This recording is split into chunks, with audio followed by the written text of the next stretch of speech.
Thanks for listening, everybody. Stay tuned for some upcoming acts. Coach, that was so great. That's one of my favorite songs. Hey, thanks. Hey, Rachel, how are you? Hey, Kyle, how's it going? Really good, actually. It is packed in here tonight. It's always busy on open mic night.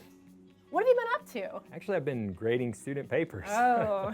which makes me think a lot about assessments. There's basically two types, right? The formative assessment and then the summative assessment. What's the major difference between these two? So a summative assessment is something that you do at the end of a course or a unit to measure student learning.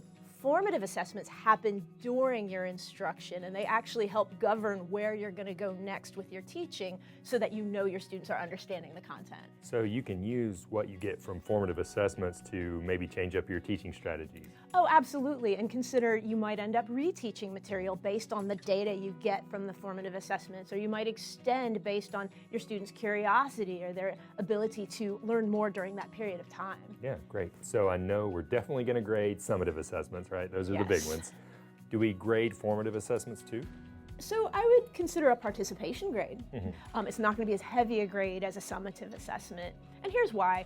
If you are giving formative assessments to measure how you're teaching and how your students are learning, it might not really be fair to give them heavy grades because who knows, you might not be instructing in the way that they receive it best.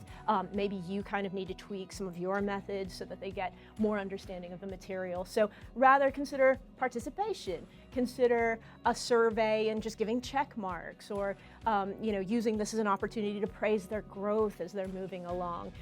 Use the formative assessment more as a tool to gauge how they're learning and less of some sort of set grade. So you still want to acknowledge the effort though, right? Well, yeah, and you have to because you want to make sure that they're engaged. You need to keep them invested. So you want to hold them accountable one way or the other. But, they get enough of a heavy grade with a summative assessment. So you want to keep this more participation based, I think. So how frequently do you give formative assessments?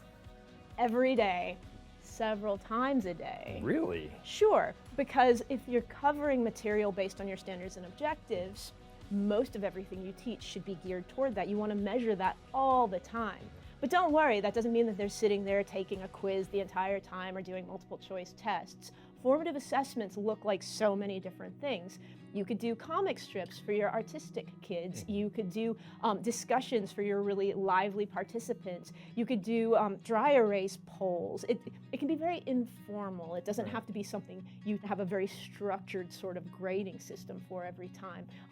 Everything that you do in a classroom is technically a formative assessment because you're measuring student learning, and that's the key here. That's great. Thanks for that information.